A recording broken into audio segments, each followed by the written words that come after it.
Assalamualaikum warahmatullahi wabarakatuh. Saya Hairunisa Nasution dengan nomor urut NPM 1805170089 yang saya hormati Ibu dosen pembimbing mata kuliah Pemeriksaan Akuntansi Ibu Heni Zurika Lubis, SE MSI. Di mana saya di sini adalah untuk menyampaikan materi tentang sampling audit dalam pengujian substantif. Pengertian sampling audit. Ketika memilih sampel dari suatu populasi, auditor harus berusaha untuk memperoleh sampel yang representatifnya, di mana sampel yang karakteristiknya hampir sama dengan yang dimiliki oleh populasi. Sampling audit adalah penerapan prosedur audit terhadap kurang dari 100% unsur dalam suatu saldo akun, di mana saldo akun atau kelompok transaksi bertujuan untuk menilai beberapa karakteristik saldo akun atau kelompok transaksi. Konsep dasar, audit sampling digunakan untuk mendapatkan informasi tentang jumlah-jumlah rupiah yang digunakan dalam rangka pengujian substantif.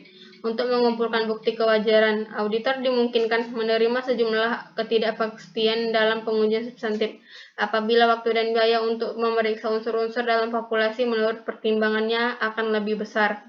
Karena sampling audit dalam pengujian substantif dipengaruhi baik oleh risiko sampling yang berkaitan dengan pengujian substantif adalah resiko mengambil kesimpulan dan resiko menolak kesimpulan. Ada beberapa jenis rencana sampling atau tujuan rencana sampling. Yang pertama adalah menetapkan tujuan rencana, kedua merumuskan populasi dan unit sampling, yang ketiga menentukan ukuran sampel, yang keempat menentukan metode pemilihan sampel, yang kelima melaksanakan rencana sampling, yang keenam mengevaluasi hasil sampel. Menetapkan tujuan rencana. Rencana sampling dalam pengujian substantif dirancang untuk 1. Mendapatkan bukti bahwa saldo rekening tidak salah saji secara material. Yang kedua, membuat estimasi independen tentang suatu jumlah. Keuntungan metode sampling variabel. Ada beberapa macam keuntungan yang diperoleh dari metode sampling variabel, yaitu adalah yang pertama, sampel itu mudah diperluas. Yang kedua, saldo nol dan saldo tidak biasa tidak memerlukan rancangan khusus. Yang ketiga, jika ada perbedaan besar antara nilai audit dengan nilai buku, tujuan auditor dapat terpenuhi dengan ukuran sampel yang kecil. Apabila ada keuntungan dan pasti bakal ada kerugian. Nah, berikut adalah kerugiannya. Kerugian metode sampling variabel adalah lebih kompleks karena membutuhkan bantuan komputer untuk merancang sampel yang efisien dan mengevaluasi hasil sampel.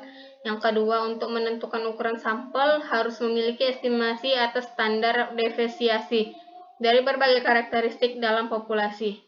Nah, ini adalah cara menentukan ukuran sampel dengan menggunakan rumus N besar sama dengan NB dikali FK per SD dikurang buka kurung AS dikali FE tutup kurung, di mana NB adalah nilai buku populasi yang diuji, FK adalah faktor keandalan untuk resiko keliru menerima yang ditetapkan, SD adalah salah saji ditoleransi, AS adalah antisipasi salah saji, dan FE adalah faktor ekspansi untuk antisipasi salah saji.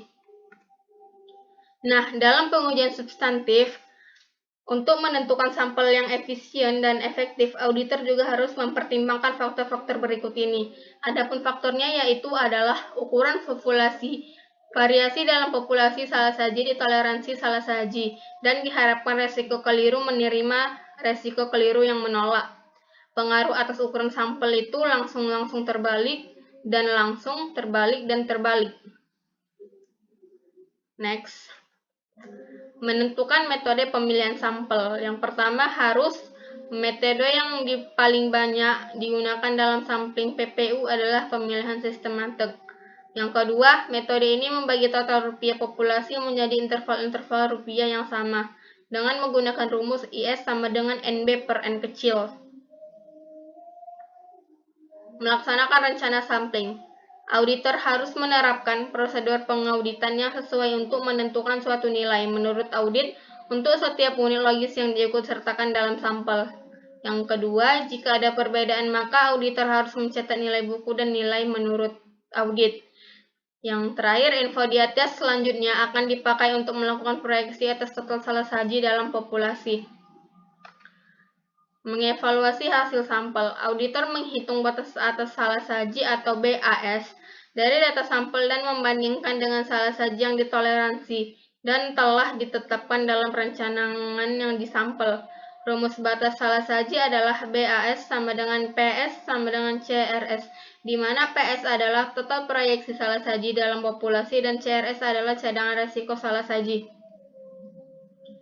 Evaluasi sampel. Ada dua metode yang digunakan untuk memproyeksi salah saji dalam sampling non-statistik, yaitu yang pertama, membagi jumlah total rupiah salah saji dalam sampel dengan bagian dari total rupiah dalam populasi yang termasuk dalam sampel. Yang kedua, mengalihkan rata-rata selisih antara nilai audit dengan nilai buku dari unsur-unsur sampel dengan jumlah unit dalam populasi. Oke, baiklah itu saja yang bisa saya sampaikan. Kurang dan lebihnya saya mohon maaf, kepada Allah saya mohon ampun. Assalamualaikum warahmatullahi wabarakatuh.